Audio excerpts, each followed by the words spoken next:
On a des nouvelles de notre ministre de l'économie et je crois que ça va beaucoup me plaire. Vous savez à quel point j'aime les socialistes, surtout quand ils sont aux responsabilités. Mais d'abord, on va dire un mot des marchés. Pendant que vous avez en France notre ministre de l'économie qui accepte une baisse du rendement sur le livret A, donc je pense à tous les Français qui n'ont pas commencé à investir et qui ont donc leur argent sur un livret A, et bien comme ça, de façon arbitraire, on va décider de baisser votre rendement alors que vous pourriez être investi sur les marchés financiers. Moi, j'ai commencé à investir il y a quelque chose comme 5 ans. Ça fera 5 ans, je crois, en février que j'ai commencé à construire ce portefeuille. Et là, vous voyez qu'on a passé un cap. Ça, c'est la plus-value cumulée. Donc, c'est l'argent, si vous voulez, que le portefeuille a rapporté en appréciation du capital. 40 000 euros de plus-value, c'est sympa, sans compter les dividendes qui arrivent régulièrement sur le portefeuille et sans compter le fait que quand vous avez un portefeuille qui grandit, eh bien vous avez la valeur hypothécaire de votre portefeuille qui grandit et ça, si vous voulez, c'est 78 000 euros. C'est de l'argent que je pourrais emprunter et que j'emprunterai pour mettre au bout d'une transaction financière qui me permettra de financer ma nouvelle résidence et ce crédit se remboursera tranquillement grâce aux dividendes. Donc j'espère que vous réalisez à quel point c'est important de commencer à investir, surtout dans ce contexte. Je continuerai à vous le dire jusqu'à la catastrophe, c'est trop bête de perdre du temps parce que le temps que vous perdez avec de l'argent qui est sur des livrets claqués, des assurances vie confiscables ou toute autre chose qui est à portée du gouvernement français, c'est une erreur. En tout cas, c'est comme ça que je vois les choses. Après, vous faites ce que vous voulez, mais vous savez, moi, ce que je fais. Alors, ce qui m'a donné envie d'aller écouter notre ministre, c'est cet extrait qui est sorti sur Twitter où on est en pleine folie escrologique. Donc vous connaissez l'idée, c'est faire peur aux gens avec le réchauffement climatique pour que l'Europe soit la seule zone du monde où on massacre notre économie par l'impôt. Et après nous avoir massacré par l'impôt, on va avoir des tickets de rationnement, des tickets de déplacement. Enfin, vous allez voir, ça va être hyper sympa. Tout ça sur l'autel du dangereux changement climatique dont bizarrement seule l'Europe communiste a quelque chose à carrer. Mais en tout cas, on va l'écouter. Quelle est la principale priorité du moment? En réalité, c'est la transformation écologique. C'est ça l'impératif, le réchauffement climatique. Et là, il faut qu'on s'adapte. Non, c'est pas du tout ma principale priorité, moi. Ma principale priorité, ce serait que ce gouvernement de voleurs arrête de me faire les poches, surtout pour financer des âneries et pour financer des racailles, pour financer des assistés. C'est ça, pour moi, la priorité absolue. Ce serait que la France redevienne un pays où si tu bosses, tu gagnes de l'argent, et si tu gagnes pas d'argent, tu vas te faire voir. Ça va demander beaucoup d'investissements, qui sont des investissements qui sont pas toujours rentables. Et ça risque de conduire, et il faut l'accepter, à une baisse de la rentabilité des entreprises.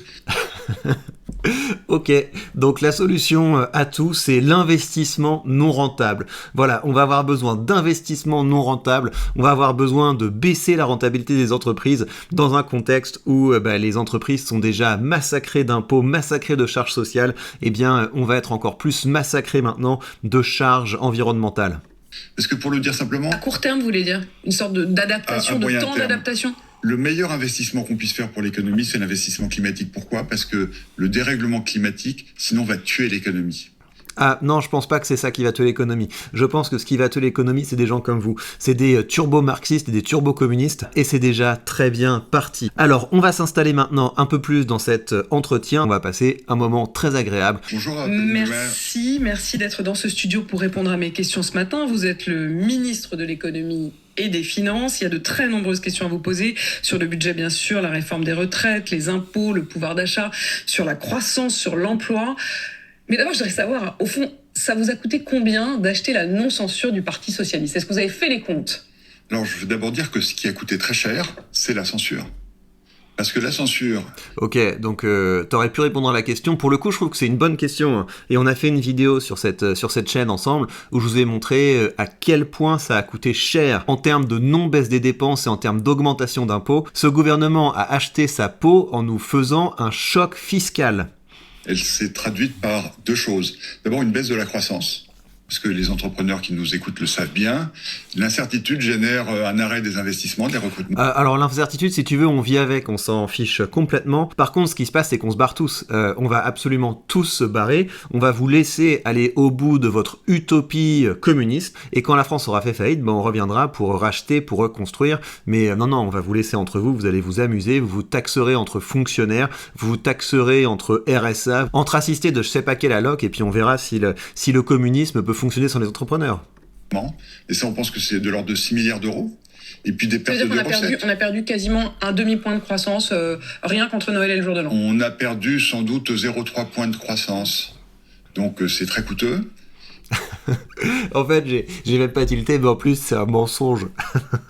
Genre, ce qui a tué la croissance, c'était de censurer le budget du marxiste Barnier avec toutes ces hausses d'impôts et ces mini baisses de dépenses. Et là, on se retrouve avec un gouvernement qui a encore plus envie d'augmenter les impôts et qui a encore moins envie de baisser la dépense. Je pense que c'est ça le problème pour l'économie. Et puis 6 milliards d'euros de pertes de recettes, de mesures qui n'ont pas pu être prises, d'ajustement. Donc la première... Des mesures d'ajustement, mais...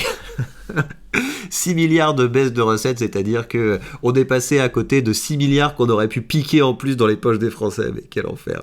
La première source de difficulté, c'est la censure, qui est un processus démocratique qui est inattaquable, c'est pas ça que je mets en cause, mais il a des conséquences économiques qui sont graves. Et à cet égard, le fait que le Parti socialiste n'ait pas voté la censure, au contraire, permettra de relancer l'économie plus vite. Et donc, c'est un accord qui n'est pas coûteux, mais qui va générer de l'activité, qui va générer des recettes. Enfin, vous dites qu'il n'est pas coûteux. Quand on regarde quand même un petit peu dans les faits, ces dernières 24 heures, vous avez renoncé à un certain nombre de recettes qui étaient prévues. Renoncé au non-remboursement des médicaments, promis une hausse du budget des hôpitaux, renoncé à supprimer les 4000 postes d'enseignants, ne demander finalement que 2,5 milliards aux collectivités territoriales quand ça devait être 5 milliards, renoncer aux 2 jours de carence en cas d'arrêt maladie des fonctionnaires. Tout ça, c'était aussi des signaux vis-à-vis du Parti socialiste pour qu'il ne vous censure pas. Ça a marché, de fait, ça a marché. Alors, il y a un certain nombre de ces mesures qui, en réalité, ne relèvent pas des négociations qui, effectivement, ont produit des effets avec le Parti socialiste. Vous avez la droite des valeurs et la gauche des voleurs dans le même gouvernement, c'est-à-dire qu'on va avoir Retailleau qui va s'exciter une fois de temps en temps contre les influenceurs algériens, on va les mettre dans un avion, l'avion va revenir, puis on va le remettre dans un avion, puis ça permettra d'agiter comme ça les droits tardés. Et sur ce qui compte, sur ce qui est important, on a le gouvernement le plus à gauche qu'on a eu depuis longtemps, et c'est dire. Parce que je vous rappelle qu'à l'époque où on prétendait que le gouvernement Macron était un gouvernement libéral, la dépense publique augmentait, le nombre de fonctionnaires augmentait, les impôts augmentaient, et là on a un gouvernement qui assume d'être de gauche, qui assume d'augmenter la dépense publique et d'augmenter les impôts pour la financer. Donc là on va vraiment vitesse grand V dans le mur, et si je vous dis ça c'est pour que vous ne vous fassiez pas avoir. On va avoir des petites sorties de Retailleau en disant ouais avec moi la France, on restaure l'autorité, etc.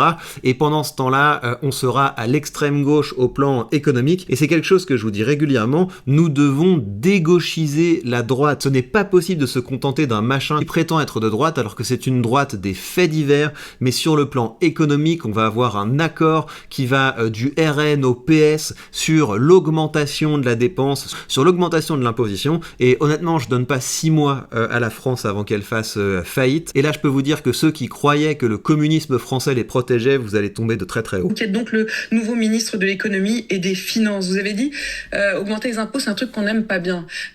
Qu'est-ce que vous pouvez dire aux Français qui nous écoutent ce matin sur la question de l'augmentation des impôts? Il y en aura forcément.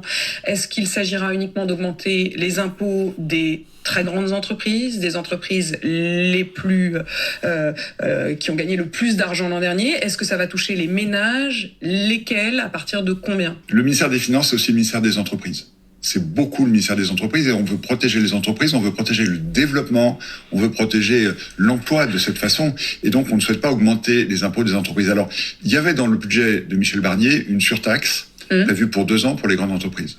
D'abord, nous considérons que cette surtaxe qui a été votée et que nous conservons, on va l'appliquer que pour 1 an. Donc ça, donc vous réduisez d'1 an. on va réduire d'1 an. On trouvera d'autres solutions exceptionnelle dans le budget. D'autres solutions, alors qu'ils touchent pas à la dépense, alors qu'ils ont fait des gros cadeaux aux socialistes. Donc j'ai hâte de voir en fait ce que ça va être ces autres solutions. Je pense que ça va être sur les investisseurs, les gens qui essaient d'épargner pour leur retraite, pour se protéger, pour protéger un petit peu leur argent du communisme. Je pense que ceux-là vont se faire éclater et en fait ils vont employer la vieille méthode du diviser pour mieux taxer. Non, vous inquiétez pas, on ne va pas toucher aux ménages.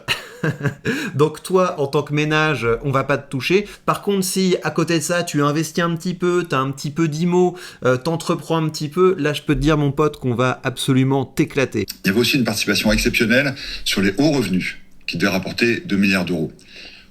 On la garde dans le budget pour le moment. On pense qu'il pourrait être plus intelligent et plus équitable d'ailleurs de la ramener à une contribution qui serait différentielle, qui ne serait pas un impôt nouveau sur les hauts patrimoines, qui serait surtout une mesure anti-optimisation, vous savez, pour ces personnes qui ont un patrimoine important, qui est logé dans des holdings. Je précise, on ne parle pas de l'outil de travail. Nous souhaitons protéger l'outil de travail. T'inquiète pas, si t'as de l'argent dans des holdings, on va te taxer plus, mais on va pas y toucher, tu vois. Ton outil de travail, on va pas y toucher. On va te taxer plus, mais t'inquiète, ça va... C'est-à-dire que la holding perdra son intérêt, mais ça existera encore. Et rappelez-vous qu'on en arrive à ces augmentations d'impôts. Pourquoi ? Parce qu'ils ne veulent pas toucher à la dépense. Et donc ce qui va se passer, c'est que là, ils vont augmenter les impôts. La France va continuer à s'effondrer à cause des effets cumulés du communisme, parce que ne pensez pas que vos impôts, vous les retrouvez ensuite en service public. Vos impôts servent simplement à augmenter la partie non productive de la population. Plus vous payez d'impôts aujourd'hui, plus vous aurez de parasites demain, et plus vous paierez d'impôts après-demain. Donc c'est vraiment des pitres. En fait, vous allez faire une sorte de retour quand même de l'ISF. Non, c'est pas un retour de l'ISF, parce que l'ISF, il touche la fortune indépendamment des autres impôts. Nous allons vérifier que chaque Français fortuné paye un niveau d'impôt, si on ajoute l'impôt sur le revenu, l'impôt sur les plus-values, l'IFI, l'impôt sur la fortune immobilière, rapporte et est une contribution suffisante au budget de la nation, mais je le précise, on va mettre cela en débat avec les organisations professionnelles. En fait, et écoute, j'ai pas très bien compris l'histoire du jus de fruits, là, je sais pas, quand je l'écoute, j'ai l'impression qu'il essaie de nous enfumer. On va imposer l'argent que vous avez dans des holdings, mais sans vraiment y toucher, on va remettre l'ISF, mais c'est pas vraiment ISF, on va juste s'assurer que ce que payent les plus riches, ça reste vraiment bien proportionnel pour être sûr qu'ils payent toujours plus d'impôts. Éric Lombard, vous l'avez vu, le CAC 40 a versé un record de dividendes. Est-ce que ça vous interroge pas ? Et j'en veux aussi pour preuve ce que vous écriviez lorsque, avant d'être ministre, vous aviez publié ce livre qui s'appelait « Au cœur de la finance utile ». Vous aviez eu cette phrase, vous aviez dit « Le libéralisme profite toujours aux plus puissants ». Est-ce qu'il faudrait renoncer à ce libéralisme-là ? Alors, le libéralisme, ce que j'appelle plutôt l'économie de marché, c'est la meilleure façon de créer des ressources. Et toutes les entreprises le savent bien, la création de richesses vient des entreprises. Après, on a deux questions. On a une question de partage de ces richesses. Et donc, c'est vrai que si on pouvait trouver les voies et moyens d'améliorer le pouvoir d'achat, notamment des personnes qui gagnent peu, ce serait une... Vraiment, je veux que vous réalisiez le niveau de gauchisme dans lequel on est. Dire l'économie de marché, c'est bien parce que ça permet de créer des richesses, et dans la phrase suivante, dire oui, mais ces richesses, il faut les partager, c'est du communisme. Pourquoi ? Parce que la France, c'est déjà le pays du monde avec les écarts de revenus les plus faibles. Avant redistribution, vous avez des écarts entre les Français les plus pauvres et les Français les plus riches de 1 à 11. Après redistribution, vous avez des écarts de richesse de 1 à 3, parce que les moins riches en France se font financer pratiquement tout par les gens les plus riches qui payent des impôts. Et cet égalitarisme tue la France. Pourquoi ? Eh bien parce que dès qu'on commence à grandir en France, on se fait massacrer d'impôts, donc les petites entreprises ne peuvent pas devenir de grandes entreprises parce que ça coûte beaucoup trop cher, même commencer à embaucher un petit peu en France, ça coûte beaucoup trop cher, donc les gens se cassent, les gens ne deviennent pas riches en France parce que c'est impossible, l'État rabote tout. Et dans ce contexte-là, on va avoir ces discours, oui, il y a eu des versements records de dividendes, comme si n'importe quel QI à 2 chiffres était incapable de prendre son téléphone, de mettre une application comme DeGiro et de commencer à mettre 50 balles par mois dans un ETF. N'importe qui peut faire ça. Et donc l'investissement et le dividende, c'est la manière la plus démocratique de s'enrichir. Mais ça, ils ne vous le diront jamais. Ils préféreront vous dire « T'inquiète, on va te remettre un peu d'argent dans ta poche parce que si t'as pas assez d'argent aujourd'hui, on va faire la poche du plus riche. » Et puis, ce qu'on vous dit pas, c'est que quand on prend 1 euro au plus riche, eh ben, c'est pas 1 euro qui arrive dans votre poche, c'est 20 centimes parce qu'il a fallu payer 15 fonctionnaires faire 15 parasites entre les deux. Donc on crée des usines à gaz au nom de cette idéologie égalitariste qui nous détruit tous, au lieu de simplement laisser les Français créer de la valeur en bossant et en investissant. Utile à l'équilibre du pays. Et puis on a aussi une autre question. Quelle est la principale priorité du moment? En réalité, c'est la transformation écologique. On le lance sur les dividendes et il dit il y a un problème d'écologie, donc je pense que ce serait une bonne idée de voler les dividendes et de les utiliser pour faire des miroirs aux alouettes et des moulins à vent. Enfin vraiment ce niveau de communisme me répugne. Et donc il faut accepter deux mouvements dans les années qui viennent, mais qui doivent être le fait de ce que j'appelle un nouveau consensus économique pour qu'il y ait un meilleur parti. Le nouveau consensus économique keynésiano-marxiste, j'en veux pas en fait. Tu peux vraiment te le garder, te le mettre derrière l'oreille et je pense qu'il y a de plus en plus de Français qui comprennent que vous êtes des menteurs, que vous êtes des incompétents, que votre seul objectif c'est de finir de tondre les derniers Français qui bossent pour pouvoir garantir vos rentes d'argent public et celles de vos clients. De ne pas toucher au pouvoir d'achat des Français. Vous allez toucher au livret A. Et le livret A, c'est aujourd'hui le placement préféré des Français. Le rendement va passer de 3% à 2,4%. Est-ce que ça, franchement, c'est pas une forme d'impôt déguisé ou en tout cas de moindre rendu pour les Français? Je me permets de être d'accord avec vous. Ce qui est prévu depuis de nombreuses années pour le livret A, c'est une formule. Une formule qui permet que ça échappe aux décisions politiques. Et cette formule vise à protéger le pouvoir d'achat des Français. Elle est basée notamment sur l'inflation. Toutes les fois qu'on lui dit quelque chose d'assez concret, il commence à nous enfumer, il commence à nous mentir.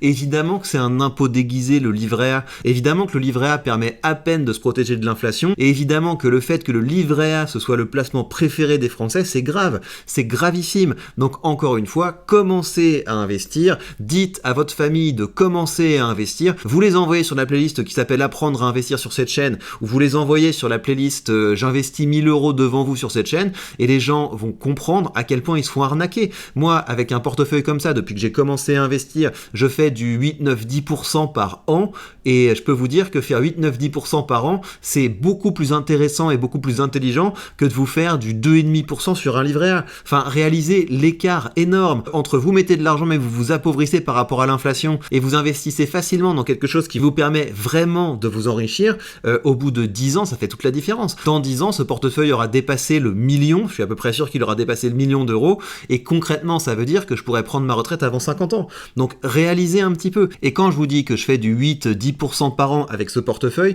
c'est parce que je le gère de façon complètement passive. Vous voyez bien dans les vidéos que je vous fais sur l'investissement, j'achète du SP500 et j'achète du monde entier, parfois du Nasdaq, sans me prendre le chou. Je suis pas en train de faire des calculs compliqués, c'est j'envoie de l'argent sur mon broker, je le mets dans un de ces trucs-là, je ne regarde pas le prix. Exactement comme quand vous mettez votre argent dans votre livret A, la seule différence, c'est que quand vous investissez en bourse, vous avez une volatilité à court terme. Si on se met à un mois, ça ressemble à ça. On a l'impression qu'il n'y a pas vraiment de direction, ça monte, ça descend, oulala, ça fait très peur. Si on dézoome à 3 mois, il n'y a pas vraiment de tendance qui se dégage, on se dit mais qu'est-ce que c'est que ce truc, ça va dans tous les sens. Et puis plus on recule, plus on se dit ah tiens mais ça monte quand même sur le long terme. Et sur le long terme, j'ai l'impression que ça monte même sacrément. C'est ça que vous faites quand vous investissez en bourse. Les gens disent qu'il y a du risque parce qu'il y a de la volatilité à court terme. Mais sur le long terme, vous avez une quasi-certitude de vous enrichir. C'est pour ça que c'est absolument délirant que le livret A soit le placement préféré des Français, alors qu'il suffit de choper un compte, par exemple chez De Giro,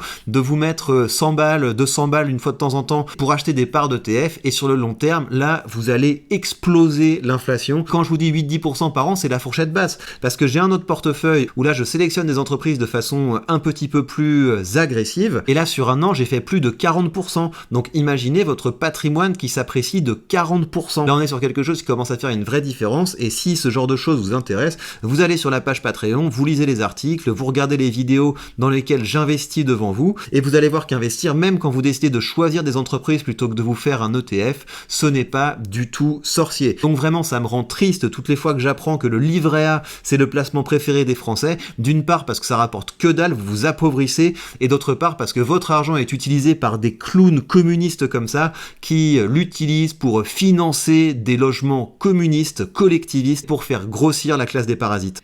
commencer à imaginer la suite à partir d'une croissance qui certes a été baissée par rapport aux prévisions d'il y a un an, mais qui reste à 0,5% au-dessus de ce que la plupart des économistes disent. Est-ce que vous ne prenez pas le risque, Éric Lombard, que votre budget soit jugé insincère, voire même qu'on puisse vous faire dans 6 mois, dans un an, le reproche qu'on a pu faire à votre prédécesseur, Bruno Le Maire, en se disant, au fond, ils nous ont caché que ça allait très mal? Ça ne va pas très mal. La croissance sur laquelle le budget de Michel Barnier était construite, c'était 1,1%. La Banque de France considère que cette année, on aura 0,9%. C'est ce chiffre que nous prenons. Nous allons ajuster par rapport au projet de budget. Ouais, et donc ce qu'ils vont faire, c'est qu'ils vont continuer à pas du tout toucher à la dépense publique, et puis après ils nous diront oulala, on est à l'os, il y a plus d'argent dans les services publics, regardez la dette se creuse, il faut augmenter les impôts. Et c'est comme ça qu'ils vont parachever le communisme. On va bientôt se retrouver avec du ticket de rationnement, parce que ces gens sont des pitres en fait. La seule mesure de bon sens, c'est de baisser massivement les impôts pour relancer l'économie et baisser massivement la dépense publique pour réduire la dette, mais ils préfèrent faire du clientélisme et récompenser les moins bons et sanctionner les meilleurs. Et vu que ça fait 60 ans que ça dure en France, il faut pas s'étonner de la situation qu'on a aujourd'hui. En réalité, qu'est-ce qui a pesé sur la croissance? C'est l'absence de budget, c'est l'incertitude. Le fait qu'il y ait un budget. Quel menteur! Ce qui pèse sur la croissance, c'est les charges, c'est le niveau de normes, de taxes. Tout ça va soutenir la croissance et notre priorité, dans le moment, c'est la croissance, c'est les entreprises. D'accord, donc le mec part de... Il y a une urgence écologique, donc il faut s'attendre à ce que les entreprises performent moins bien. Et quand on lui dit, non mais écoute, ton budget, là, il a l'air un peu claqué, là, c'est un petit peu optimiste en termes de croissance dans une économie mourante. Et là, il nous dit, non, mais notre priorité, en fait, c'est la croissance, c'est les entreprises. Donc, il ment comme un gauchiste, il ment comme un communiste, il ment comme un arracheur de dents. Et ils pourront se le permettre d'autant mieux qu'ils vont multiplier les attaques contre la liberté d'expression. Donc soyez attentifs à tout ça. Vous connaissez le plan, protégez votre argent en investissant. Vous avez mon lien si vous voulez commencer à investir avec un courtier dans lequel j'ai une grande confiance. Pour le reste, je vous invite à l'ouvrir, je vous invite à soutenir ceux qui disent les termes, je vous invite vous aussi à dire les termes et à être très attentif à toutes les menaces, à toutes les manipulations, parce qu'on rentre dans une période de trouble. Prenez bien soin de vous et à très vite.